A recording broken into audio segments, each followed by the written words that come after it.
मैंने आपको बहुत ही शॉर्टकट में बताया था कि कर्मणि द्वितीया, इससे द्वितीया विभक्ति हो जाती है। लोक में भी संज्ञा का मतलब नाम होता है। तो लोक में भी जब किसी का हम नाम लेते हैं, जैसे देवदत्त, राम, राम ऐसा कहते ही जो अगल बगल के लोग होते हैं वो हमें पूछते हैं कि राम क्या, मतलब राम बैठा है या राम को बुलाना है या क्या, मतलब नाम का ग्रहण करते ही कुछ न कुछ प्रयोजन चाहिए होता है। उसी प्रकार जब कर्तुरीप से ततमम कर्म, इस सूत्र से हमने संज्ञा की कर्म ऐसा कहा, तो कर्म ऐसी संज्ञा करने का प्रयोजन क्या है व्याकरण में, यह प्रश्न उठता है। तो उसका समाधान देते हैं कर्मणि द्वितीया, कि कर्म संज्ञा होने से जो कर्म कारक बना है, कारक के अधिकार में है इसलिए कारक है, तो जो कर्म कारक है उसमें कर्मणि द्वितीया, इस सूत्र से द्वितीया विभक्ति हो जाती है। कर्मणि द्वितीया को हम थोड़ा सा विस्तार से पढ़ेंगे। मैम। हाँ बोलिए। मैम आप ए सेक्शन को बढ़ा रहे हो, बी सेक्शन को? यहाँ पे कारक प्रकरण चल रहा है। हमारे सिलेबस में तो नहीं है मैम। आपके सिलेबस में कारक प्रकरण नहीं है? तदित है और समास है। तद्धित और समास है। तो अगर आप इच्छुक हैं कारक प्रकरण सुनने की तो आप सुन सकती हैं, नहीं तो आगे जब समास पढ़ाया जाएगा तब आप ज्वाइन हो जाइएगा। ठीक मैम। आपको जैसा उचित लगे। ठीक। हाँ तो चलिए, कर्मणि द्वितीया, इस सूत्र को हम थोड़ा सा विस्तार से पढ़ेंगे। जिस तरह से मैंने बताया था कर्तुईप्सि ततमम कर्म, इस सूत्र में कारके इसका अधिकार चल रहा था, उसी प्रकार कर्मणि द्वितीया इस सूत्र में अनभिहिते एक सूत्र है, उसका अधिकार चलता है। अनभिहिते, अनभिहिते का अर्थ हुआ, अब ये सूत्र जो है द्वितीय अध्याय के तृतीय पाद में है। तात्पर्य यह है कि जितनी भी विभक्ति के सूत्र हैं, द्वितीया, तृतीया, चतुर्थी, पंचमी, षष्ठी, सप्तमी, जितने भी विभक्ति के सूत्र हैं उन सभी सूत्रों में इस अनभिहिते इस सूत्र का अधिकार चलता है। तात्पर्य क्या है इसका, तो कहते हैं अभिहित शब्द सुना होगा आपने, अभिहितम, मया अभिहितम, मतलब मैंने ऐसा कहा, अभिहितम मतलब कहा। संस्कृत में ही अभिहितम को कहेंगे उक्तम, मया एवं उक्तम, उसी को कहते हैं मया एवं अभिहितम। ठीक है, तो अभिहितम मतलब उक्तम, और न अभिहितम अनभिहितम। तो इस प्रकार अनभिहितम का अर्थ हुआ न उक्तम, अर्थात मया एवं न उक्तम। तो न उक्तम को कहने के लिए अनुक्तम या फिर अनभिहितम इसका प्रयोग होता है।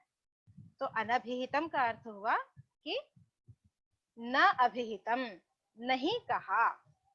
ठीक है, तो अनभिहिते ये सप्तमी है, तो अनुक्ते, अनुक्ते, अनभि अर्थ, अब इसका अर्थ में विवरण करती हूँ। अनभिहिते, अकथिते, अकथिते मतलब नहीं कहे हुए, अकथिते, अनुक्ते या फिर अनिर्दिष्टे। ठीक है, इतनी सारी उसकी व्याख्या कर दी अनभिहिते की। क्या क्या? अकथिते, आप सभी एक ही अर्थ में है, बस विस्तार के लिए अलग अलग शब्दों का प्रयोग कर रहे हैं। अनभिहिते मतलब अकथिते या फिर अनुक्ते या फिर अनिर्दिष्टे। क्या है? तो अनभिहिते कर्मादौ विभक्तिर्भवति, यह अधिकार है। मतलब कि अकथित अनुक्त जो कर्मादि कारक हैं आगे कहे जाएंगे, मतलब कर्म एक तो हमने पढ़ लिया, आगे आएगा करण, संप्रदान, अपादान इत्यादि आएंगे। तो उन सभी विभक्तियों में अनभिहिते इसका अधिकार जानना चाहिए। ठीक है, तो अब विभक्तियों में विभक्तियां दो प्रकार की होती हैं, एक है कारक विभक्ति और दूसरी है उपपद विभक्ति। कारक विभक्ति मतलब कि जैसे रामः ग्रामम गच्छति, यहाँ पे ग्राम की कर्म संज्ञा हुई और कर्म संज्ञा होने से कर्मणि द्वितीया से द्वितीय विभक्ति हुई, तो ये कर्म कारक होने से द्वितीय विभक्ति हुई, इसलिए ये कारक विभक्ति हो गई। ठीक है। अब जैसे मया सह ग्रामम चलतु, तो मया सह, सह शब्द के योग में तृतीया विभक्ति होती है, तो मया सह, तो सह शब्द अगर देखा तो तृतीया विभक्ति हो गई। ऐसे ही प्रति शब्द के योग में द्वितीया विभक्ति होती है। ऋते ज्ञानान न मुक्ति, ऋते शब्द के योग में द्वितीया विभक्ति होती है। तो शब्द को देख करके जहाँ पे विभक्ति का विधान किया जाता है, ऐसी विभक्तियां उपपद विभक्तियां कहलाती हैं। तो ये जो अनभिहिते का अधिकार है वो कारक विभक्ति में भी प्रवृत्त होता है, मतलब कारक विभक्ति और उपपद विभक्ति दोनों में ही चलेगा, लेकिन उपपद विभक्ति में प्रयोजन न होने से वहां पे अनभिहिते उपस्थित नहीं होगा और कारक विभक्ति में अनभिहिते यह अधिकार उपस्थित होगा। तो इससे होगा क्या, प्रश्न उठता है, हमारी जिज्ञासा उठती है कि इससे होगा क्या अनभिहिते के अधिकार से। तो कर्मणि द्वितीय इस सूत्र में आप सिद्धांत कौमुदी में अर्थ देखिए, उसमें लिखा है अनुक्ते कर्मणि द्वितीया स्यात्। क्या लिखा है? अनुक्ते कर्मणि द्वितीया स्यात्, है ना। अर्थ ये हुआ इसका कि कर्मणि, कर्मादि जब अनुक्त हो, अनुक्त होने पर, अनुक्त मतलब अकथित होने पर द्वितीय विभक्ति हो। कल आपको शॉर्ट में बताया था कि अभिहित होने पर प्रथमा होती है और अनभिहित होने पर द्वितीया होती है। तो अभिहिते प्रथमा, प्रातिपदिकार्थ लिंग परिमाण वचन मात्रे प्रथमा, ये आपने कल पढ़ा था। तो अभिहित होने पर प्रथमा होती है और अनभिहित होने पर अन्य विभक्तियां होती हैं। जब कर्म अनभिहित होगा तो और जी गुरु जी नमस्ते। हाँ, तो अनभिहित होने पर कर्म, अनुक्ते कर्मणि द्वितीया स्यात्, तो जब कर्म अनभिहित होगा तब द्वितीया हो जाएगी। आपको मैं समझाती हूँ, सरल उदाहरण देके समझाती हूँ। जैसे रामः ग्रामम गच्छति, ठीक है। तो यहाँ पे जो गच्छति क्रिया है, गच्छति क्रिया में तिंग प्रत्यय हुआ है। तिंग मतलब तिप्तझि इत्यादि प्रत्यय हुए हैं। ये जो तिप्तझि प्रत्यय होते हैं वो प्रत्यय लह कर्मणि च भावे चा कर्म के, इस सूत्र से कर्ता, कर्म और भाव अर्थ में होते हैं। ठीक है। तो रामः ग्रामं गच्छति, ये वाक्य आप लिख लीजिए तो आपको सरल रहेगा। रामः ग्रामं गच्छति, तो यहाँ पे गच्छति में जो ती दिख रहा है, टिप प्रत्यय है, वो ती जो है कर्ता अर्थ में हुआ है। ती के नीचे आप कर्ता ऐसा लिख लीजिए, तो ती जो है वो कर्ता अर्थ में हुआ है। कर्ता अर्थ में होने का अर्थ, तात्पर्य यह हुआ कि ती प्रत्यय से कर्ता कहा जा रहा है, कर्ता उक्त हो रहा है, कर्ता अभिहित हो रहा है। ठीक है। तो जब ती प्रत्यय से कर्ता कहा गया तो तात्पर्य यह हुआ कि कर्म नहीं कहा गया। एक प्रत्यय से एक ही अर्थ का बोध होगा। तो जब ती प्रत्यय कर्ता को कहेगा तो उसी समय कर्म को नहीं कहेगा। जब कर्म को नहीं कहा मतलब कि कर्म क्या हुआ, अनुक्त हो गया, कर्ता उक्त हो गया। उक्त मतलब अभिहित हो गया। तो रामः ग्रामं गच्छति में गच्छति के ती प्रत्यय कर्ता है रामः, वो अभिहित हुआ, और जब रामः अभिहित हो गया, उक्त हो गया, तो अभिहित में प्रातिपदिकार्थ से प्रथमा विभक्ति हो जाती है। तो रामः इसमें प्रथमा हो गई। मैम अभिहित क्या होता है? अभिहित मतलब होता है, अभिहित मतलब उक्त, कहा गया। ठीक है। जैसे मया अभिहितम, मैंने कहा। जी मैम। ठीक है। जैसे कि मया भुक्तम, मैंने खाया। मया पठितम, मैंने पढ़ा। वैसे ही मया अभिहितम मतलब कि मैंने कहा, ठीक है। ठीक है मैम। हाँ, अभिहितम का ही पर्यायवाची है उक्तम, ठीक है। तो मया उक्तम, मया अभिहितम, एक ही बात हो गई। तो अब गच्छति, हाँ, गच्छति इस क्रिया के द्वारा, गच्छति में जो तिप प्रत्यय है, तिप प्रत्यय के द्वारा, शोर आ रहा है, स्पीकर बंद कीजिए। हाँ, तिप प्रत्यय के द्वारा कर्ता क्या हुआ, अभिहित हुआ।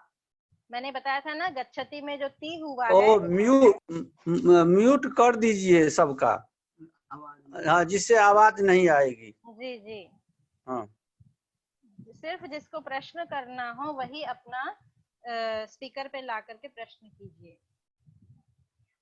हाँ, तो मैंने अभी आपको बताया, कहा जैसे मया अभिहितम, मैंने अभी आपको कहा, क्या कहा कि गच्छति में जो ती है, ती प्रत्यय है, वो कर्ता अर्थ में है। मतलब कि ती प्रत्यय से कर्ता अभिहित हो रहा है, कर्ता को कहा जा रहा है।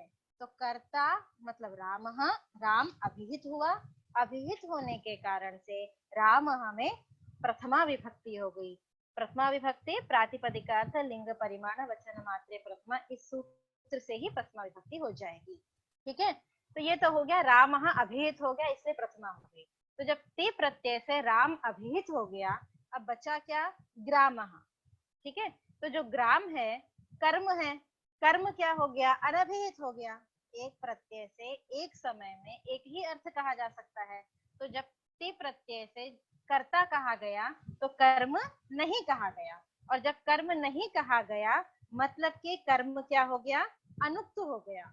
कर्म क्या हो गया, अनुक्त हो गया। अनुक्त मतलब न अभिहित, अनभिहित हो गया। जब कर्म अनभिहित हो गया तब अनभिहिते मतलब अनुक्ते कर्मणि द्वितीया स्यात्। जब कर्म अनभिहित होगा, अनुक्त होगा, तब उसमें द्वितीया हो जाए, ऐसा कर्मणि द्वितीया यह सूत्र कहता है। तो जब राम ग्रामम, जब ग्राम अनभिहित हुआ, अनुक्त हुआ, इस कारण से उसमें द्वितीया हो गई, तब आपका वाक्य पूरा बनेगा, राम ग्रामम गच्छति। समझ में आया? किसी को कोई संदेह है, जिज्ञासा है? कारक विभक्ति और उपविध विभक्ति जो है, दो तरफ की विभक्ति, तो जी। कारक विभक्ति और उपविध विभक्ति होगा तो कौन सा विभक्ति अप्लाई होगा? यहाँ के लिए एक परिभाषा है, उपपद विभक्तेर कारक विभक्तिर बलीयसी, ठीक है। उपपद मैम एक विभक्ति, बार धीरे धीरे बोल दो इसी को, सुक्ति को अभी जो एक बार। परिभाषा बोले, हाँ जी इसी को। उपपद विभक्तेर कारक विभक्तिर बलीयसी।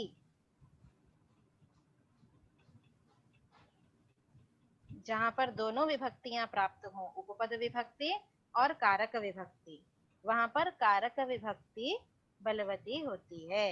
इसका उदाहरण आपको मंगलाचरण के श्लोक में मिल जाएगा। मुनित्रयम नमस्कृत्य, वहां पे उसकी बाल मनोरमा में देखिएगा, ये परिभाषा स्पष्ट है वहां पे, ठीक है। आगे चले। जी मैम। हाँ, तो ये तो हो गया आपका कर्मणि द्वितीया का, एक कर्मणि द्वितीया के अर्थ को मैंने स्पष्ट किया है, ठीक है। तो अब कहते हैं कि ये जो अनभिहित है, मतलब आपने क्या कहा, अनभिहित होने पर कर्म में द्वितीया होती है, मतलब अनुक्त होने पर कर्म में द्वितीया होती है। तो यहाँ पे एक जिज्ञासा उठती है कि अनभिहित मतलब अकथित किसके द्वारा अकथित होना चाहिए? मेरे द्वारा अकथित हो, या फिर आपके द्वारा अकथित हो, या फिर हमारे गुरुजनों के द्वारा अकथित हो? किसके द्वारा अनभिहित अकथित होना चाहिए, ये जिज्ञासा उठती है। जिज्ञासा समझ में आई? तो उसका उत्तर देते हैं कि अनभिहित चार चार चीजें हैं, तिंग, कृत, तद्धित, समास।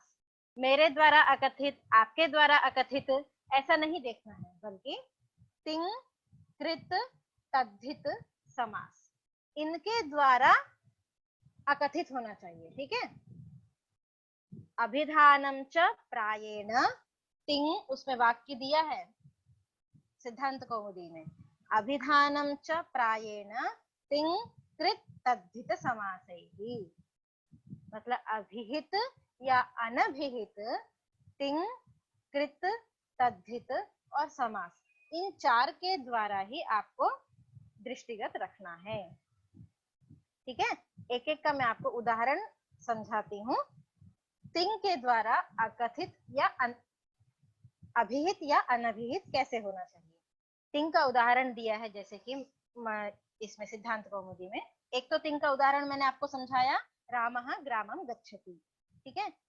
गच्छति में तिंग प्रत्यय के द्वारा कर्ता अभिहित है, अभिहित होने के कारण कर्ता में प्रथमा हो गई, और तिंग प्रत्यय के द्वारा कर्म अनभिहित है, अनभिहित होने से कर्म में द्वितीया हो गई, तो वाक्य बन गया आपका रामः ग्रामम गच्छति। ठीक है। यह कब बना, जब तिंग प्रत्यय कर्ता अर्थ में हुआ, तब आपका रामः ग्रामम गच्छति ऐसा बना। ठीक है। अब दूसरा वाक्य लिखिए आप, मया हरिः सेव्यते। लिख लीजिए, आप लिख लेंगे तो आपको जल्दी समझ में आएगा। मया हरिः सेव्यते। पहला उदाहरण जो आपने लिखा था उसमें तिंग प्रत्यय के नीचे मैंने कहा था आप लिखिए कर्ता, कि गच्छति में जो ती हुआ है वो कर्ता अर्थ में हुआ है। अब जो आपने वाक्य लिखा है मया हरिः सेव्यते, इसमें सेव्यते में जो आपको त दिख रहा है, ते ते, ठीक है, वो भी तिंग प्रत्यय ही है ना। तो सेव्यते में जो ते है, वो जो ते है वो कर्म अर्थ में हुआ है। अब ते के नीचे आप कर्म लिख लीजिए, तो आपको आगे समझने में सरलता हो जाएगी। तो सेव्यते में जो तिंग है, ते सुनाई दे रहा है, वो कर्म अर्थ में हुआ है। तो इससे हमें क्या समझ में आता है, तो सेव्यते में जो ते शब्द है, ते प्रत्यय है, वो कर्म अर्थ को कह रहा है। किसको कह रहा है, कर्म को कह रहा है। हाँ, तो ते के द्वारा कौन अभिहित हुआ, कर्म अभिहित हुआ, और क्या अनभिहित हुआ, कर्ता अनभिहित हुआ। ठीक है। ठीक है, सरलता से समझने की कोशिश कीजिए। मया हरिः सेव्यते। ठीक है। सेव्यते में जो तिंग प्रत्यय है ते, वो ते प्रत्यय कर्म अर्थ में हुआ है, मतलब कर्म को कहता है। जब ते प्रत्यय कर्म को कहेगा, मतलब क्या हुआ व्याकरण की भाषा में, ते प्रत्यय से कर्म अभिहित हो गया। ते प्रत्यय से कर्म। काजल, शोर आ रहा है, अपना स्पीकर बंद कीजिए। हाँ, ते प्रत्यय से कर्म अभिहित हुआ, क्योंकि ते प्रत्यय कर्म अर्थ को कह रहा है, इसलिए ते प्रत्यय से कर्म अभिहित हुआ। जब कर्म अभिहित हो गया तो अभिहित में कौन सी विभक्ति होती है, हमेशा प्रथमा होती है, इसलिए कर्म क्या है यहाँ पे, हरि है। ठीक है। कर्म क्या है, हरि है ना। मुझे सेवा करनी है, किसकी सेवा करनी है, हरि की सेवा करनी है, तो कर्ता कौन है, मैं। ठीक है। मैं करता है, मैं सेवा करता हूँ, किसकी, हरि की सेवा करता हूँ। तो सेवा मैंने कल बताया था ना, कर्तुः ईप्सिततमं कर्म, कर्ता को क्रिया के द्वारा जो सबसे ज्यादा इष्ट है वो कर्म होता है। तो यहाँ पे मैं हरि की सेवा करता हूँ, इस वाक्य में मैं करता है, क्रिया है सेवा करना। सेवा करना इस क्रिया के द्वारा मुझे सबसे ज्यादा इष्ट क्या है, अभी हरि है। ठीक है। तो सबसे ज्यादा इष्ट होने के कारण से हरि कर्म हो गया। हरि क्या हुआ, कर्म हो गया। इतना समझ में आया। अब आगे चलते हैं। तो जब कर्म हुआ हरि, तो सेव्यते में जो ते कर्म अर्थ में हमने बताया था, वो कर्म अब ते प्रत्यय कर्म को कह रहा है, मतलब कि क्या हुआ, कर्म अभिहित हो गया। कर्म क्या है यहाँ पे, हरि है, हरि अभिहित हो गया किसके द्वारा, सेव्यते में जो ते क्रिया है, ते प्रत्यय है इसके द्वारा। ठीक है, तो जब हरि अभिहित हो गया तो अभिहित में हमेशा कौन सी विभक्ति होती है, प्रथमा विभक्ति होती है। ठीक है, तो इसलिए आप अपने वाक्य को देखिए अब, हरि ही सेव्यते, हरि ही में प्रथमा विभक्ति दिखाई दे रही है। ठीक है, तो अब हाँ बोलिए। मैम, उक्तम कर्ता या उक्तम कर्म में प्रथमा विभक्ति होगा। किसमें, उक्तम कर्म और उक्तम कर्ता, जैसे रामो ग्रामम गच्छति, इसमें गच्छति में उक्त कर्ता है, गच्छति वत कर्ता के द्वारा हुआ है ना, तो इसमें प्रथमा हुआ। और अनभित और एक है इधर, मया हरि शब्दते, ते पद जो है उसमें कर्म हुआ ना, ते प्रत्यय जो है वो कर्म अर्थ में हुआ है। हाँ जी, हाँ, तो वो मतलब कि ये दोनों ही तो अभिहित है। क्या अभिहित है, सेव्यते में हरि, मया हरि ही सेव्यते, इस वाक्य में कर्म अभिहित है। ठीक है, और रामः ग्रामम गच्छति में कर्ता अभिहित है। अच्छा, ध्यान से देखिए, अपने वाक्य को ध्यान से देखिए। ठीक है, रामः ग्रामम गच्छति में गच्छति इस तिंग प्रत्यय से कर्ता अभिहित है, कर्ता मतलब रामः।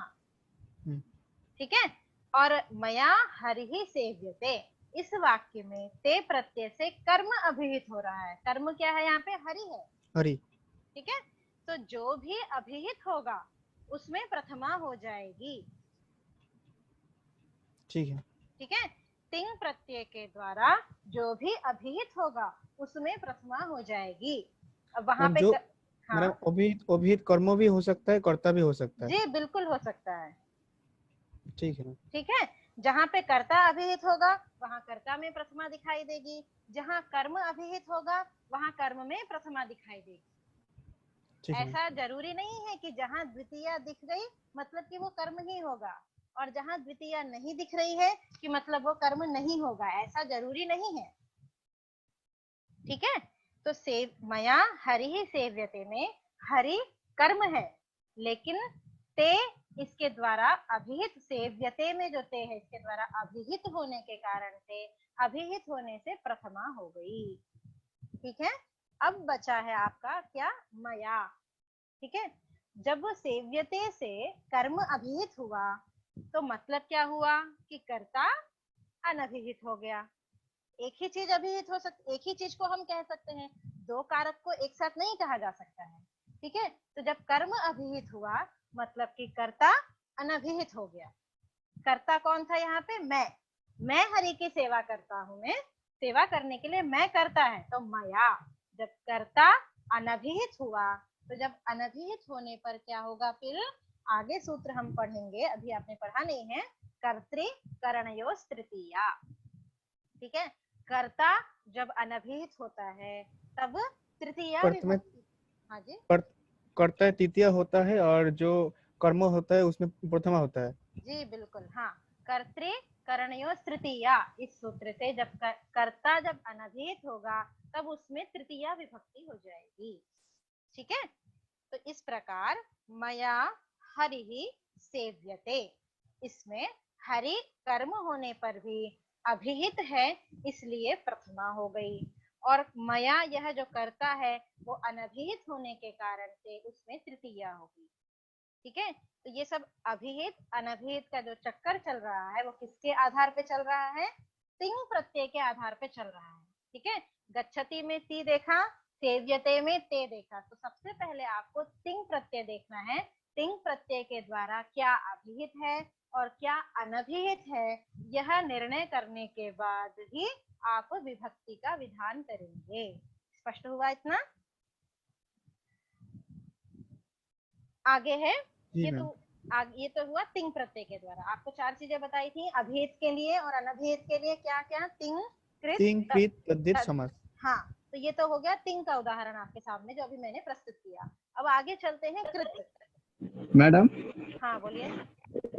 मया जो है वो तृतीया विभक्ति के साथ तो आत्मनेपद का ही ये क्रिया चलेगा। बिल्कुल या बिल्कुल परस्मैपद पद का क्रिया चल सकता है? नहीं नहीं, जब जब तिंग प्रत्यय कर्म में होता है तो हमेशा आत्मनेपद पद ही होता है।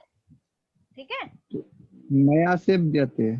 हाँ, मया सेव्यते मतलब मया हरि सेव्यते। सेव्यते, यह कर्मणि प्रयोग है। कहते हैं ना कर्मणि प्रयोग, कर्मणि प्रयोग इस शब्द इस वाक्य का तात्पर्य यही है कि जो तिंग प्रत्यय है वो कर्म अर्थ में हुआ है, इसीलिए उसको कर्मणि प्रयोग ऐसा बोलते हैं। ठीक है, जी मैम। आगे चलिए। अब कृत प्रत्यय कृत समझते हैं हम। तिंग कृत, कृत का उदाहरण, हाँ पहले कृत समझते हैं। लक्ष्म्या सेवितः, उदाहरण दिया है सिद्धांत कौमुदी में, लक्ष्म्या सेवितः। सेव्यते। सेव्यते नहीं, लक्ष्म्या सेवितः। ठीक है, लक्ष्म्या सेवितः। सेवितः। हाँ, तो लक्ष्मी के द्वारा सेवित मतलब लक्ष्मी के द्वारा सेवा को प्राप्त हुआ कौन? विष्णु। ठीक है, विष्णु। हाँ, विष्णु लक्ष्म्या सेवितः। वाक्य लिख लीजिए आप, विष्णु लक्ष्म्या सेवितः। सेवितः। हाँ, तो यहाँ पे जो सेवितः प्रयोग है, इसमें सेवितः में क्ता प्रत्यय हुआ है, और यह जो क्ता प्रत्यय है वो कर्म अर्थ में हुआ है। उस क्ता प्रत्यय के नीचे आप लिख लीजिए कर्म, और यह क्ता प्रत्यय कृत प्रत्यय है। जैसे तिप्तझि तिंग प्रत्यय कहलाते हैं, वैसे ही तवतु इत्यादि कृत प्रत्यय कहलाते हैं। ठीक है, तो यह जो सेवितः में क्ता प्रत्यय है, यह कृत प्रत्यय कर्म को कह रहा है। ठीक है, किसको कह रहा है? कर्म को। कर्म को कह रहा है। तो अच्छा ये बताइए, सेवा किसने की? लक्ष्मी। लक्ष्मी ने। लक्ष्मी जी ने की। तो जो लक्ष्मी क्या हुई, कर्ता हुई या कर्म हुई? कर्ता। कर्ता हुई। ठीक है, लक्ष्मी कर्ता है, क्रिया आपकी सेवा है। सेवा। अब सेवा करने के लिए लक्ष्मी को सबसे ज्यादा प्रिय, सबसे ज्यादा इष्ट कौन हुआ? विष्णु। विष्णु। हुआ। तो फिर इष्टतम होने के कारण से कर्म क्या हुआ? विष्णु। विष्णु हुआ। अब आपने जो वाक्य लिखा है अपने नोटबुक में, उसमें स्पष्टता के लिए नीचे लिख लीजिए, विष्णु लक्ष्म्या सेवितः में विष्णु क्या हुआ? कर्म। लक्ष्म्या कर्ता, सेवितः ये हुआ, ये आपकी क्रिया है, मतलब कृदंत प्रयोग है। ठीक है, अब हम इसको समझते हैं। सेवितः में जो क्ता प्रत्यय है वो कर्म को कह रहा है, तो कर्म क्या हुआ? विष्णु हुआ। विष्णु। हाँ, तो जब क्ता प्रत्यय से कर्म अभिहित हो गया, क्ता प्रत्यय से कर्म क्या हुआ? अभिहित। अभिहित हो गया। और जब कर्म अभिहित हो गया तो अभिहित में कौन सी विभक्ति होगी? प्रथमा। इसलिए विष्णु में प्रथमा विभक्ति हो गई। ठीक है, इसमें। हाँ, अब जो है लक्ष्म्या, अब जब कर्म अभिहित हुआ तो फिर कर्ता क्या हो जाएगा? अनभिहित हो जाएगा। अनभिहित होने के कारण से कर्तृकरणयोः तृतीया, इस सूत्र से वहां पे कौन सी विभक्ति हो गई? तृतीया विभक्ति हो गई। तो इस प्रकार कृत प्रत्यय सेवितः इस क्ता प्रत्यय से अभिहित होने से प्रथमा, अनभिहित होने से तृतीया हो गई। समझ में आ गया? हाँ। Yes ma'am. हाँ, आगे चलते हैं। अब तद्धित, आपको सरलता से समझ में आ जाएगा। अब आगे चलिए, तद्धित में हम चलते हैं। तद्धित का उदाहरण दिया इन्होंने, शतेन क्रीतः शत्यः। ठीक है, शतेन क्रीतः शत्यः, इसका तात्पर्य यह हुआ कि 100 रुपए दे करके आपने कोई कुछ भी खरीदा, शत्यः पटः, एक कपड़ा खरीदा, एक चुन्नी खरीदी, या फिर एक कोई भी कपड़े कुछ भी खरीदा, तो शतेन क्रीतः 100 रुपए दे करके आपने कुछ खरीदा। हम पटः ले लेते हैं। ठीक है, तो शतेन क्रीतः पटः, पटः मतलब कपड़ा, तो शतेन क्रीतः पटः शत्यः। ठीक है, शत्यः इस पद से, शत्यः यह जो पद बना वो क्रीतः मतलब खरीदा हुआ, इस अर्थ में यत् प्रत्यय होकर के शत्यः, शत शब्द से यत् प्रत्यय होकर के शत्यः बन गया। ठीक है, अब यह जो यत् प्रत्यय हुआ है वो तद्धित प्रत्यय है। तद्धिताः के अधिकार में होने से यह तद्धित प्रत्यय है। तो अब यह यत् प्रत्यय, तद्धित प्रत्यय कर्म को कह रहा है। ठीक है, कर्म क्या है? आपने 100 रुपए दे करके खरीदा। ठीक है, खरीदना क्रिया है। खरीदना क्रिया के द्वारा आपको क्या खरीदना इष्ट है? यहाँ पे हमने हाँ पटह लिया है तो कपड़ा इष्ट है। ठीक है, तो जो इष्टतम है वो कर्म होता है। ठीक है, तो शक्त्यः पटः में क्या हुआ? पटः क्या है? कर्म है। हाँ। तो शक्त्यः में जो यत् प्रत्यय किया आपने, तद्धित प्रत्यय किया, वो कर्म अभिहित हो गया उससे। मतलब शक्त्यः से आप कपड़े को कह रहे हैं। ठीक है, और यत् प्रत्यय जो है वो कर्म को कह रहा है। कर्म को कहने के कारण से कर्म अभिहित हो गया। कर्म अभिहित हो गया तो अभिहित में प्रथमा हो गई। अभिहित में प्रथमा हो गई, इसलिए शतेन क्रीतः प्रथमा दिखाई दे रही है आपको। ठीक है, क्रीतः हाँ पटः।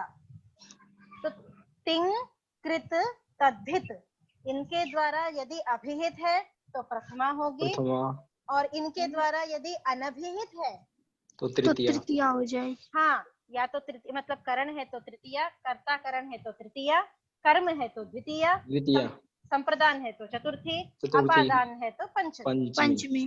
ठीक है, इस तरह से यह क्रम चलता रहेगा।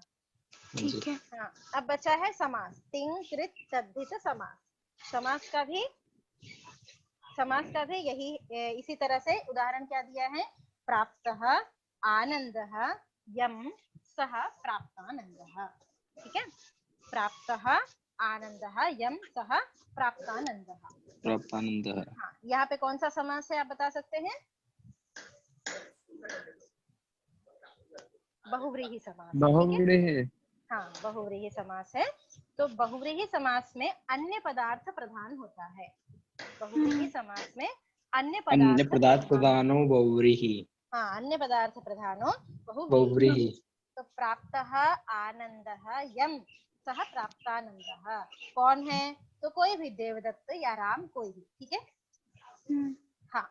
तो यहाँ पे प्राप्तः का प्रत्यय है वो कर्ता में हुआ है। प्राप्तः में जो क प्रत्यय है वो कर्ता अर्थ को कह रहा है। ठीक है, यस मैम।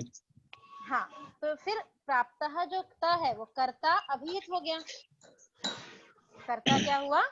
अभिहित। हाँ, अब जो अन्य पदार्थ है कौन? देवदत्त। अन्य पदार्थ कौन है? देवदत्त। वो कर्म है। ठीक है, तो कर्म जो है अब अनभिहित हो गया। हाँ, तो बहुव्रीहि समास में अन्य पदार्थ जो कर्म हुआ वो अनभिहित हो गया। अनभिहित होने के कारण से क्षम्यताम, यहाँ पे कर्तरिकता प्रत्यय, कर्ता अभिहित। एक मिनट जरा सा।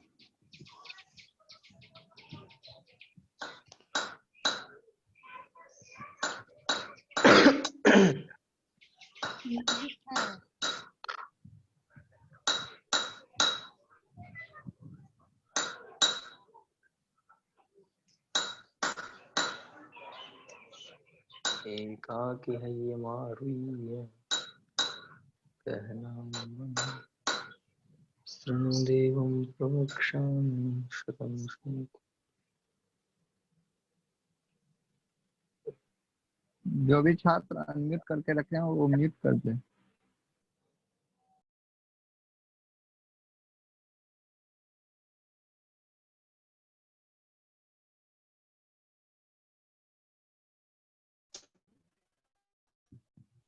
एक छात्र हैं जो जुड़ना चाह रहे हैं, जरा सा 1 मिनट मुझे समय दीजिए, मैं उसको लिंक भेज करके फिर मैं जुड़ती हूँ।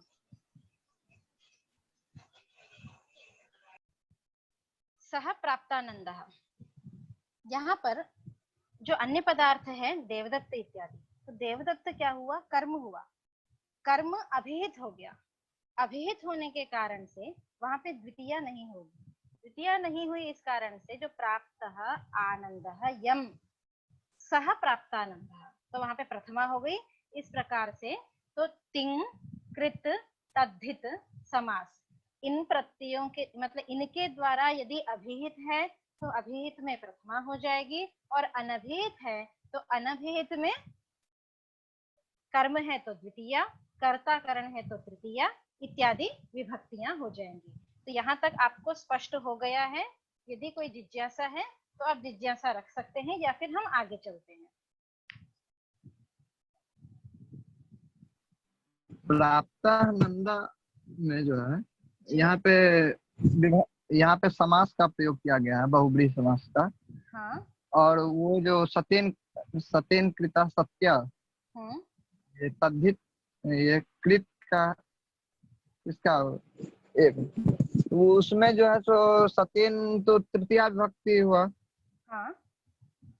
तो तृतीया विभक्ति तो कृत्या जो है सो ये आपकी आवाज स्पष्ट नहीं हो रही है। कौन सा क्रिया रूप हुआ इसका? खरीदना जो हुआ क्री धातु से, तो खरीदना हुआ क्रिया। तो वो आत्मने पद में कृत्या चलेगा रूप। वहां पे तद्धित प्रत्यय दिखाया गया है। शतेन क्रीतः, ये विग्रह वाक्य है आपका, ठीक है। तेन क्रीतम इस अर्थ से तृतीयांत सुबंत से यत् प्रत्यय होता है क्रीत इस अर्थ में, ठीक है। अस्तु। हाँ, तो जो यत् प्रत्यय हुआ है वो यत् प्रत्यय यहाँ पे कर्मणः तद्धितेन उक्तत्वात्, मतलब तद्धित जो यत् प्रत्यय है उसके द्वारा कर्म उक्त होने से, अभिहित होने से कर्म में द्वितीया नहीं होगी, प्रथमा ही होगी। यह जो शतेन कृतः जो आपको विग्रह वाक्य दिख रहा है वो आपको शत्यः ऐसा रूप बनाने के लिए विग्रह वाक्य दर्शाया गया है, स्पष्टता के लिए कि यह तद्धित प्रत्यय है। ऐसा दो वाक्य है, उसको सत्या करके एक वाक्य में उसका प्रयोग कर दिया तद्धित के अनुसार।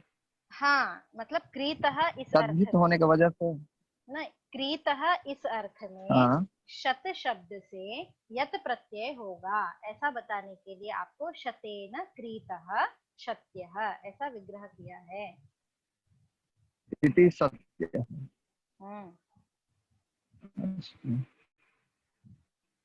ठीक है। यदि तद्धित प्रत्यय नहीं हुआ वहां पे तो फिर केवल आपको शतेन क्रीतः ऐसा वाक्य प्रयोग करना पड़ेगा। बिना तद्धित प्रत्यय का वहां पे रूप क्या बनेगा? हाँ, वाक्य ही रहेगा, रूप नहीं। तो सतेन कृतः, तो फिर उसका आत्मने पद का यह जो क्रीतः में क प्रत्यय है ना। अस्तु। हाँ, शतेन कृतः जैसे आप प्रयोग करते हैं ना सामान्य भाषा में भी, मया इदं वस्तु शतेन क्रीतम, 10 रूप्यकेण क्रीतम, है ना, ऐसा प्रयोग करते हैं ना। अस्तु। वैसे ही यहाँ पर शतेन क्रीतः पटः, शतेन क्रीतम वस्तु, ठीक है। पुल्लिंग यदि है तो आप क्रीतः, नपुंसक लिंग है तो क्रीतम, साड़ी जैसे शाटिका स्त्रीलिंग में है तो शतेन क्रीता शाटिका शत्या, ठीक है। तो ये इस प्रकार आपका हुआ। एक तो अनभिहित सूत्र पूर्ण हुआ, और फिर इसी प्रकार से कर्मणि द्वितीया, हाँ, यह सूत्र भी आपका पूर्ण हो गया, ठीक है। हाँ, अब आगे चलते हैं। कर्मणि द्वितीया के बाद सूत्र आता है, क्या सूत्र है आगे? तथा युक्तम चानीप्सितम। कौन सा सूत्र है? तथा युक्तम चानीप्सितम। हाँ, तथा युक्तम चानीप्सितम। अब तथा युक्तम चानीप्सितम यह जो सूत्र है, इस सूत्र से भी कर्म संज्ञा होती है, ठीक है। यह सूत्र भी कर्म संज्ञा का विधान करता है। तो आप बोलेंगे इस सूत्र का अर्थ क्या है? इस कर्ता जो अभिष्ट नहीं करता है उसका भी द्वितीय संज्ञा होता है। हाँ, तो क्या क्या कहा है? ईप्सितम अनीप्सितम अपि कारकम कर्म संज्ञम संज्ञम स्यात्। ठीक है, ईप्सितम अनीप्सितम अपि कारकम कर्म कर्म संज्ञम स्यात्। हाँ, येन प्रकारेण कर्तुः ईप्सितमं क्रियया युक्तं भवति तेनैव प्रकारेण यदि कर्तुः अनीप्सितमपि युक्तं भवेत् तत् कर्म संज्ञं स्यात्। मतलब कि कर्तुरीप्सिततमं कर्म, इस सूत्र से हमने आपको क्या बताया था कि कर्ता को क्रिया के द्वारा जो सबसे ज्यादा इष्ट हो तो ईप्सिततमं वहीं पर कर्म संज्ञा होती है, ऐसा बताया था। ठीक है,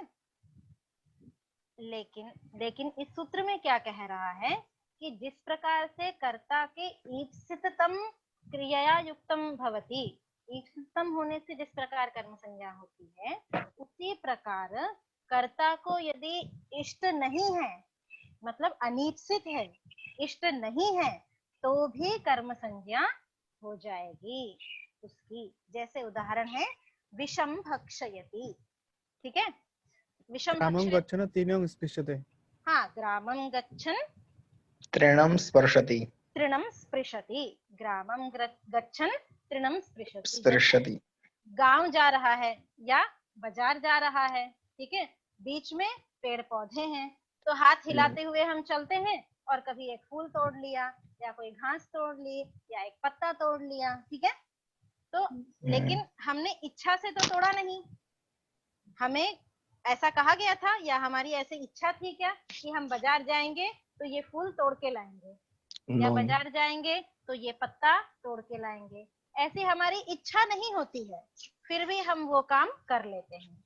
ठीक है, तो अनीप्सित, अनिष्ट मतलब इष्ट न होने पर भी जो क्रिया युक्तम भवति, क्रिया से युक्त हो जाता है, उसकी भी कर्म संज्ञा हो जाती है। जैसे ग्रामम गच्छन, उससे गांव जाना, हाँ, उसका गच्छति इस क्रिया के द्वारा गांव जाना उद्देश्य था, उसका लक्ष्य था, उसको इष्ट गांव जाना था। घास तोड़ना उसका लक्ष्य नहीं था, इष्ट नहीं था, फिर भी तृणम स्पृशति। तृण में तृण अनीप्सित होने पर भी उसके कर्म संज्ञा हुई, और जब कर्म संज्ञा हुई तो द्वितीया विभक्ति हो गई। ठीक है, इसी प्रकार विषम भक्षयति। अब जहर खाना किसे इष्ट होता है ये बताओ? जहर खाना किसी को भी पसंद नहीं होता है, किसी को भी इष्ट नहीं होता है। हाँ, अत्यधिक द्वेष होने के कारण से, मन कुंठित होने के कारण से, वो यदि उसके मन में आ भी जाए कि मैं जहर खा लेता हूँ, फिर भी जब जहर हाथ में होता है और यदि वो खाने की चेष्टा कर रहा होता है, तब भी मन में ऐसा होता है कि मैं न खाऊं। ठीक है, तो कोई भी इच्छा से, खुशी से जहर को नहीं खाता है। ठीक है, इसलिए ईप्सिततम, अत्यंत इष्ट जहर खाना किसी को भी नहीं हो सकता है। फिर भी विषम भक्षयति में विष की अनीप्सित होने के कारण से कर्म संज्ञा हुई, तथा युक्तम चानीप्सितम, इस सूत्र से यहाँ पे कर्म संज्ञा होगी। और जब कर्म संज्ञा हुई तो कर्मणि द्वितीया से द्वितीया विभक्ति हो जाएगी, विषम भक्षयति। ठीक है, हाँ, ये सूत्र स्पष्ट हुआ। तथा युक्तम चानीप्सितम। मैडम यहाँ पे कौन सा समास है? तथा युक्तम चानीप्सितम। तेन प्रकारेण युक्तम तथा युक्तम, ऐसा विग्रह वाक्य करेंगे। तेन प्रकारेण युक्तम तथा युक्तम।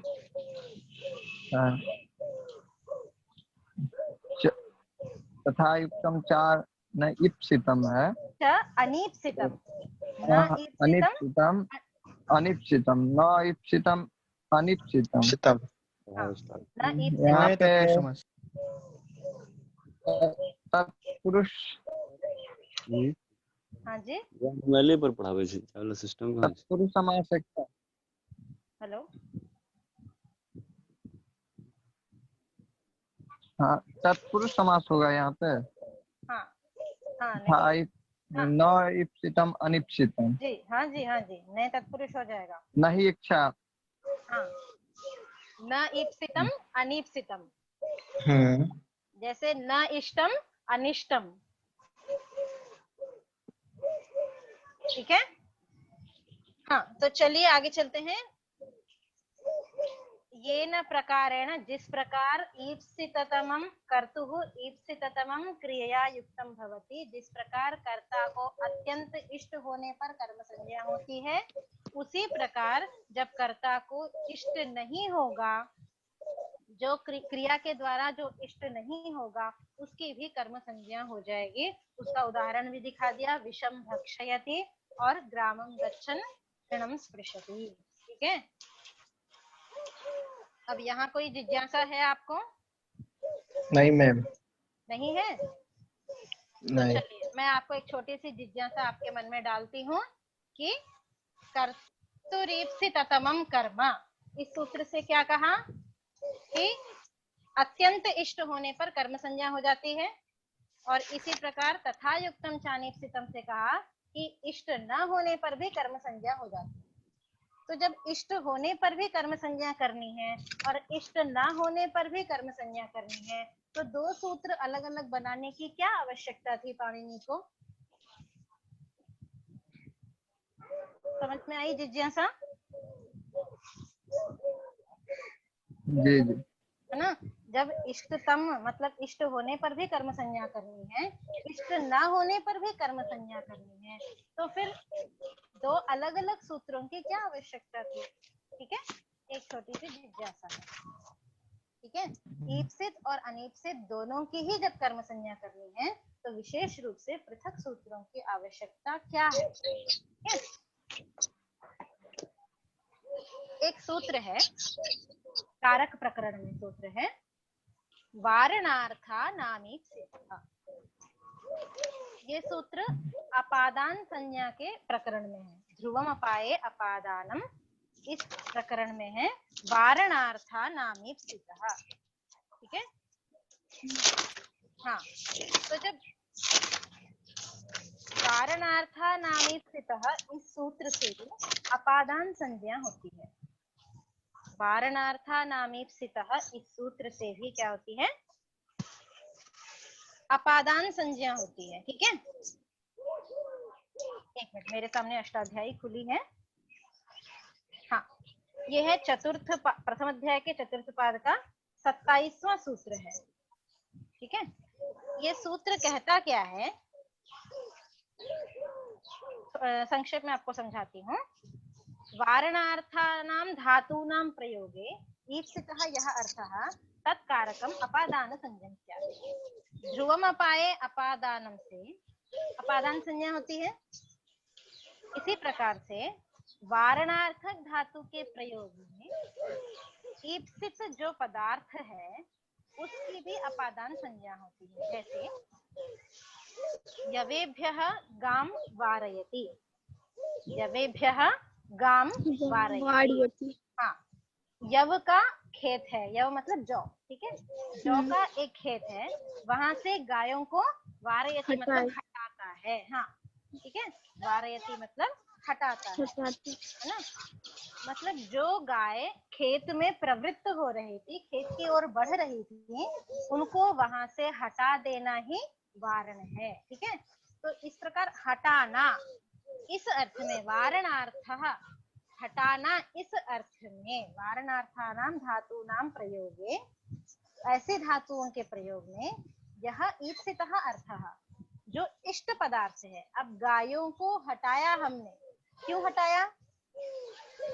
जैसे कि मेरा खेत है, मेरा जौ का खेत है, आपके पास गाय है, आपकी गाय मेरे खेत के पास आ गई, तो मैंने तुरंत उसको क्या किया? हटा दिया। क्यों हटाया? क्या सोच के हटाया? कि मेरा खेत नष्ट हो जाएगा।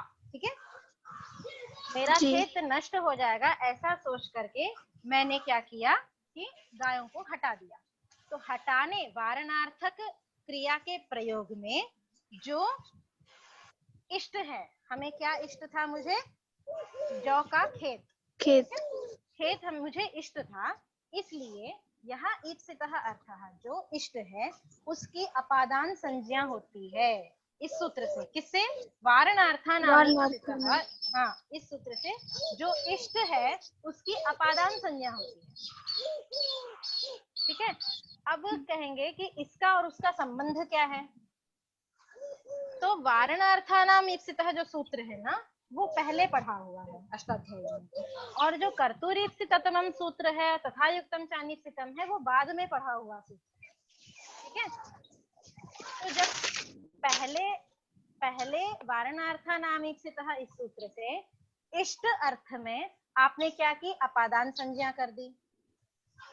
ठीक है, इष्ट अर्थ में आपने क्या की? अपादान संज्ञा। ठीक है ना, ये याद रखिएगा, आगे ये इसका प्रयोजन आएगा। ठीक है, तो उदाहरण क्या था? यवेभ्यः गाम वारयति।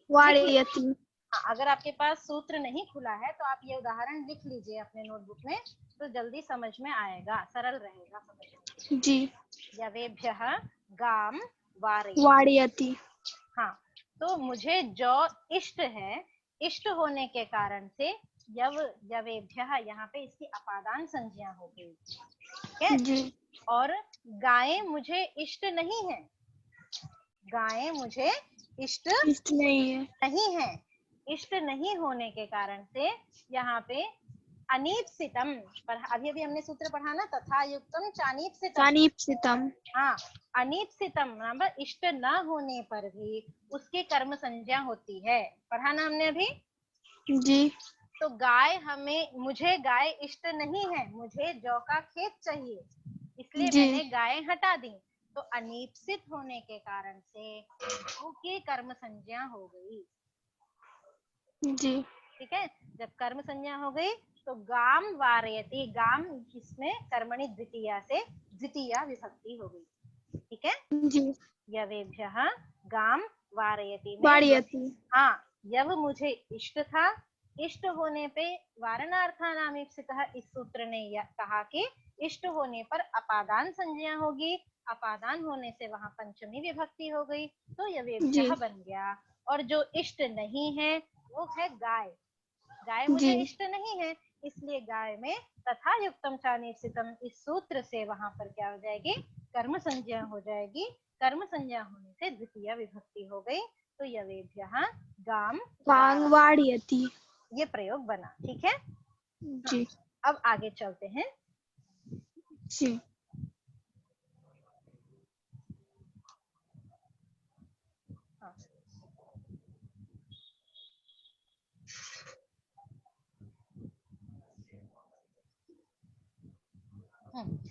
अब यहाँ कह रहे हैं कि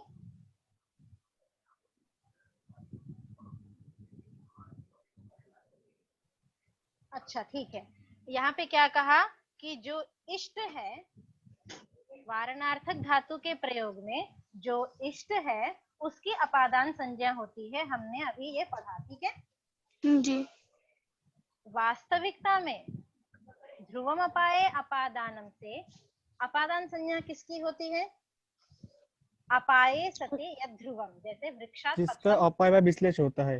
हाँ, मतलब कि जैसे वृक्षात पत्रम पतति, वृक्ष स्थिर है। ठीक है, वृक्षात फलम पतति। हाँ, कुछ भी ले लीजिए, वृक्षात फलम पतति या वृक्षात पत्रम पतति, कुछ भी ले लीजिए आप। तो वृक्ष के साथ उस पत्र का संयोग था, उस फल का संयोग था, और अब उससे वो फल विश्लेष हो रहा है, मतलब कि पृथक हो रहा है। ठीक है, इस अर्थ में हम अपादान संज्ञा करते हैं। ठीक है, समझ में आया कि पहले वृक्ष के साथ उस फल का संयोग था और अब वो उससे पृथक हो रहा है, विश्लेष हो रहा है, तब ध्रुवम अपाये अपादानम से अपादान संज्ञा होती है। ठीक है जी। लेकिन यहाँ पे यवेभ्यः गाम वारयति मतलब जौ के खेत से गाय को हटाता है, यहाँ पर हाँ, यहाँ पर ऐसा नहीं है, है ना, क्योंकि गाय का खेत के साथ संयोग हुआ ही नहीं। मैंने थोड़ी दूर पे देखा कि गायें आने वाली हैं, मैंने पहले ही हटा दिया जी। ठीक है, तो यहाँ पर संयोग नहीं है, पहले ही मैंने उनको हटा दिया। जी इस कारण से ध्रुवम अपाये अपादानम से यहाँ पे अपादान संज्ञा नहीं हो पा रही थी। ध्रुवम अपाये अपादानम से यहाँ अपादान संज्ञा नहीं हो पा रही थी, इसलिए इनको अलग से सूत्र बनाना पड़ा पाणिनि को। क्या कि वारणार्था नामीप्सितः, कि वारणार्थक धातु के प्रयोग में जो इष्ट होगा उस इष्ट की अपादान संज्ञा हो। जी ठीक है, उस इष्ट की अपादान संज्ञा हो, ऐसा सूत्र बनाना पड़ा। ठीक है,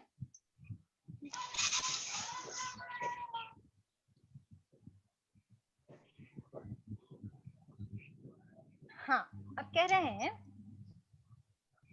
यवेभ्यः गाम वारयति। यहाँ पे ये मतलब एक पार्ट यहाँ पे इसको साइड में रखिए, यहाँ तक समझ में आ गया हो तो एक तरफ रखिए इसको। हम दूसरे विचार से इसको सोचते हैं। यवेभ्यः गाम वारयति, यहाँ पे क्या था, पहले जो मैंने बताया कि मेरा खेत था, गायें आपकी थी, मुझे खेत चाहिए, खेत को बचाना है, इसलिए मैंने गायों को हटा दिया। ठीक है, तो जौ का खेत मेरा था, उसकी सुरक्षा के लिए मुझे खेत गाय को हटा दिया, तो इसलिए यव की क्या हुई, अपादान संज्ञा हो गई। गायें मेरी नहीं थी, इसलिए वो मुझे अनीप्सित थी, मतलब इष्ट नहीं थी। इष्ट न होने के कारण से वहां पर तथा युक्तम च अनीप्सितम से क्या किया था हमने, कर्म करके द्वितीया कर दी। ठीक है जी, ये मैंने आपको सिंहावलोकन कर दिया।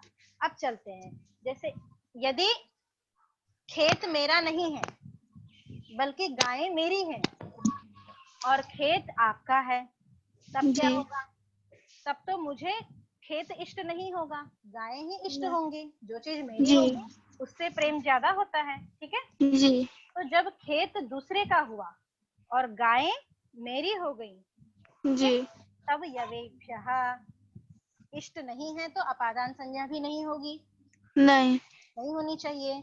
लेकिन जब फिर भी मतलब यवानाम परकीयत्वेपि परस्य धनस्य विनाशात् अधर्मः स्यात्, मतलब यद्यपि खेत मेरा नहीं है, फिर भी अगर मेरी गायें जाकर उस खेत को नाश कर देती हैं, धन का नाश करती हैं, तो यह अधर्म होगा, ऐसी भावना मेरे मन में आई।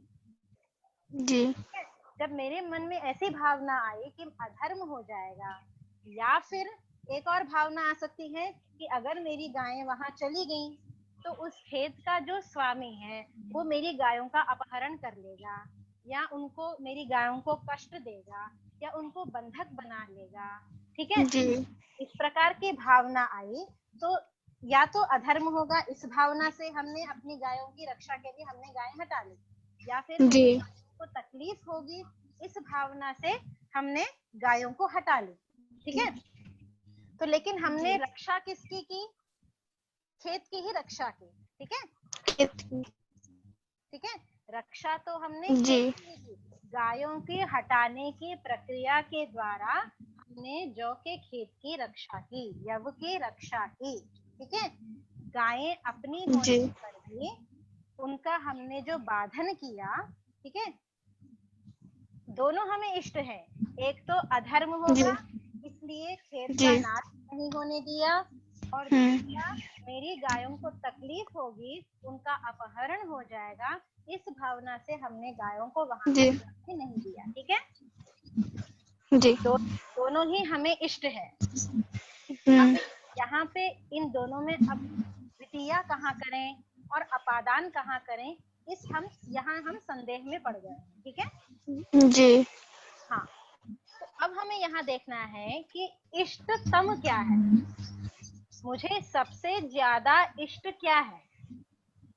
तो जिसकी जो चीज होगी, जैसे गाय है, ठीक है गाय मुझे इष्टतम होगी कि उसका मेरी गाय का कोई अपहरण ना कर ले।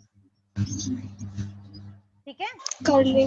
हाँ तो जब इष्टतम हो जाएगा तब जो इष्टतम होगा, देखिए यहाँ पे भेद है, एक तो इष्ट होना और एक इष्टतम होना। ठीक है जब इष्टतम होगा मतलब खेत और गाय दोनों में से एक को चुनना है तो हम अपनी गाय की रक्षा करेंगे। ठीक है, तो जो जी इष्टतम होगा वहां पर द्वितीया हो जाएगी। ठीक है, और जो इष्ट है जी जैसे एक है, स्पीकर किसका ऑन है, बंद कीजिए। काजल, हाँ ठीक है। तो इस प्रकार यवेभ्यः गाम वारयति में इष्टतम होगा, कौन, गाय की रक्षा करना इष्टतम है, तो वहां पर कर्तुरीप से तत्तमम कर्म से द्वितीया हो जाएगी। ठीक है, और अगर हमें हमें यदि यवेभ्यः वारण क्रिया के द्वारा जब यव की रक्षा करना है, डिस्टर्बेंस आ रहा है।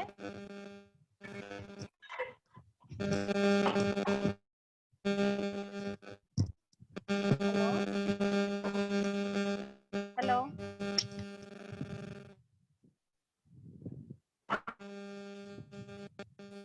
विशाल, स्पीकर बंद Yes, ma'am. कीजिए, स्पीकर बंद कीजिए। Yes, ma'am. हाँ चलिए, हाँ तो क्या कहा, यवेभ्यः गाम वारयति, यहाँ पर यवेभ्यः वारणार्थक धातु के प्रयोग में जो इष्ट है, क्या, जो इष्ट मात्र है, इष्टतम नहीं है, केवल इष्ट है, जो की रक्षा करना केवल इष्ट है, इसलिए इष्ट में क्या हो जाएगी, अपादान संज्ञा हो जाएगी, और जो इष्टतम है उसमें कर्तुरीप्सिततमम कर्म से कर्म हो जाएगा। ठीक है, तो इस कारण से इस प्रकार जब कह रहे हैं कर्तुरीप्सिततमम कर्म, यह जो सूत्र है इससे जो कर्म संज्ञा हुई वो ईप्सिततम मतलब इष्टतम होने पर कर्म संज्ञा हुई। जब केवल इष्ट होगा तब वारणार्थानाम ईप्सितः इस सूत्र से अपादान हो जाएगा। समझ में आया? जब इष्ट, दो चीजें हुई, देखो कल वही बताया था मैंने, श्रेष्ठ, श्रेष्ठतर और श्रेष्ठतम। ठीक है, ऐसे ही इष्ट, इष्टतर और इष्टतम। तो जब इष्ट होगा तब अपादान संज्ञा हो जाएगी, और जब इष्टतम होगा तब कर्तुरीप्सिततमम कर्म से इष्टतम होने पर कर्म संज्ञा हो जाएगी।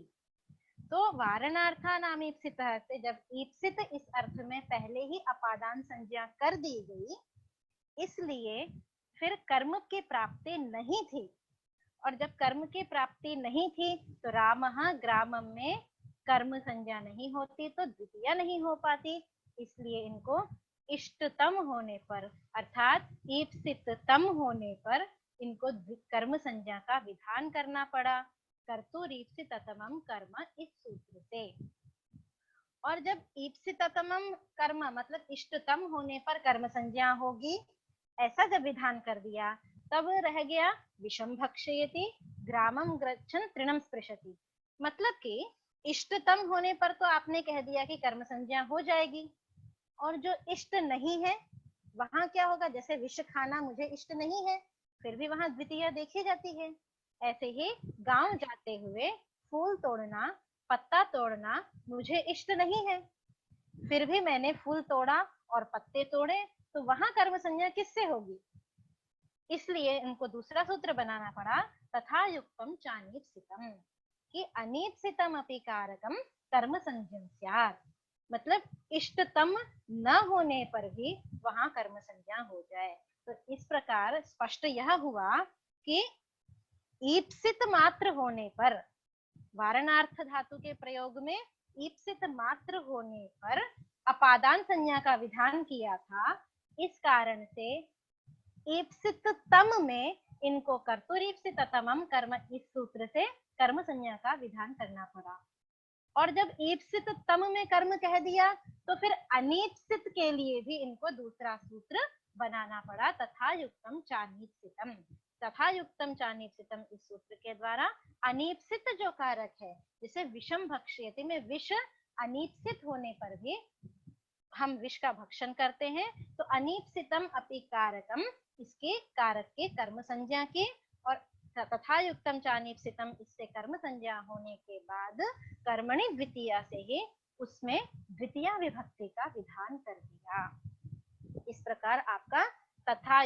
कर्तुरीप्सित ततमम कर्म और तथा युक्तम चानीप्सितम ये दोनों सूत्र पूर्ण हुए। आपको कोई जिज्ञासा है अब इसमें?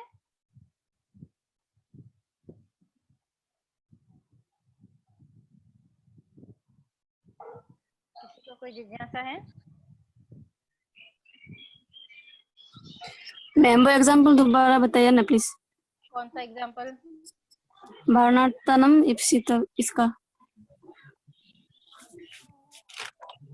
किसका? तथा युक्तम चानीप्सितम। इष्ट मात्र होने से अपादान होती है और इष्टतम होने से द्वितीय होती है। हाँ वो इसका एग्जाम्पल। हाँ ठीक है, देखिए वारणार्था नामीप्सितः में उदाहरण क्या बताया था मैंने, यवेभ्यः गाम वारयति। ठीक है, यवेभ्यः गाम वारयति। वारणार्थक धातु के प्रयोग होने पर ईप्सित जो पदार्थ है, जैसे गाय को हटाने के, गाय को हमने हटाया, क्यों हटाया? क्योंकि मुझे अपने खेत की रक्षा करनी थी, इसलिए हटाया। तो खेत की रक्षा करना मुझे इष्ट था। ठीक है, खेत की रक्षा करना मुझे इष्ट था, इसलिए जो ईप्सित पदार्थ है क्या है? खेत। इसलिए मतलब यव जौ का खेत, तो उसकी अपादान संज्ञा हो गई। ठीक है, तो जब अपादान संज्ञा हो गई तो पंचमी विभक्ति हो गई। तो इष्ट मात्र होने पर इन्होंने अपादान संज्ञा का विधान कर दिया वारणार्था नामीप्सितः इस सूत्र से। जब अपादान संज्ञा हुई तो पंचमी विभक्ति हो गई। ठीक है, अब बचा गाम वारयति। ठीक है, तो वारणार्थानाम धातूनाम प्रयोगे जो इष्ट है, ईप्सित है, उसमें अपादान कह दिया। तो ईप्सित में तो अपादान हो गया।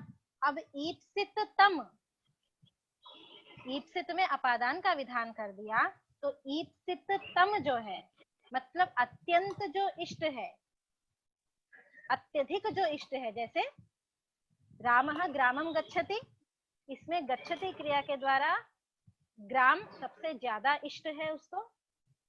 तो यहाँ पर जो सबसे ज्यादा इष्ट हो रहा है ग्रामम गच्छति में ग्राम, वहां पर भी कर्म संज्ञा हो जाए, इसके लिए कर्तुरीप्सित ततमम कर्म से ईप्सिततम होने पर कर्म संज्ञा होगी, और जब केवल ईप्सित मात्र होगा तब वहां पर अपादान संज्ञा होगी, वो भी वारणार्थक धातु के प्रयोग से, मतलब हटाने इस अर्थ में धातु का प्रयोग हुआ है। जैसे खेत से गायों को हटाता है, घर से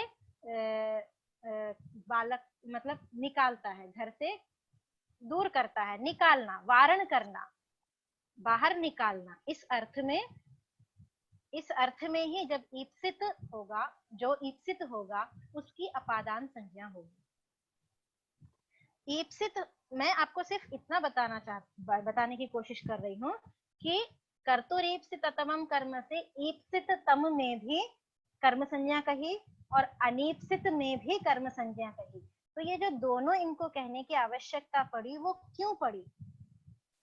ईप्सित अनीप्सित दोनों के कहने की आवश्यकता क्यों पड़ी, वो मैं बता रही हूँ।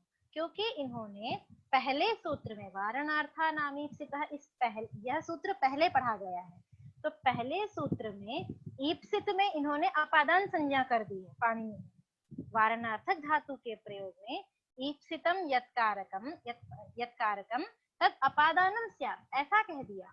तो जब ईप्सितम यत्कारकम तद अपादानम स्यात् ऐसा कह दिया, तो ईप्सित मात्र में अपादान होगा। ठीक है, और जो कर्म संज्ञा हो रही है वो ईप्सित तम मतलब अत्यधिक इष्ट होने पर वहां उस सूत्र से हम कर्तुरीप्सित ततमम से कर्म संज्ञा कही। और जब अत्यंत इष्ट होने पर कर्म संज्ञा कह दी, तो रामः ग्रामम गच्छति में जो अत्यंत इष्ट हो रहा है ग्रामम, वहां पर तो कर्म हो जाएगा, ऐसे ही बालकः मोदकम खादति में मोदक अत्यधिक इष्ट है, वहां पर कर्म संज्ञा हो जाएगी। लेकिन विषम भक्षयति में अत्यंत इष्ट नहीं हो रहा है, विष खाना किसी को भी पसंद नहीं होता है, फिर वहां कर्म कैसे होगा? वहां नहीं हो पा रहा है। विषम भक्षयति में कर्म संज्ञा नहीं हो पा रही है, इस कारण से उनको फिर दोबारा सूत्र बनाना पड़ा कि तथा युक्तम चानीप्सितम, मतलब अनीप्सित होने पर भी कर्म संज्ञा हो जाए। जब अनीप्सित होने पर भी कर्म संज्ञा का विधान किया, तब विषम भक्षयति में विष यद्यपि खाना इष्ट नहीं है, फिर भी तथा युक्तम चानीप्सितम से अनीप्सितम अपि कारकम कर्म स्यात्, इससे कर्म संज्ञा होगी और उस कर्म की कर्मणि द्वितीया से द्वितीया विभक्ति हो जाएगी। अभी स्पष्ट है? जी जी मैम, थैंक यू। तो इस प्रकार आपका सूत्र हुआ, दो सूत्र हुए, अनभिहिते और तथा युक्तम चानीप्सितम। और थोड़ा सा आपको वारणार्थानामीप्सितः, इस सूत्र की भी मैंने आपको झलक सामने रखी, और कारक प्रकरण में आगे दोबारा ये सूत्र आएगा, तो जो संदेह होगा दोबारा जब हम पढ़ेंगे वहां पे स्पष्ट हो जाएगा। सर आगे सूत्र शुरू करें या फिर आज इतना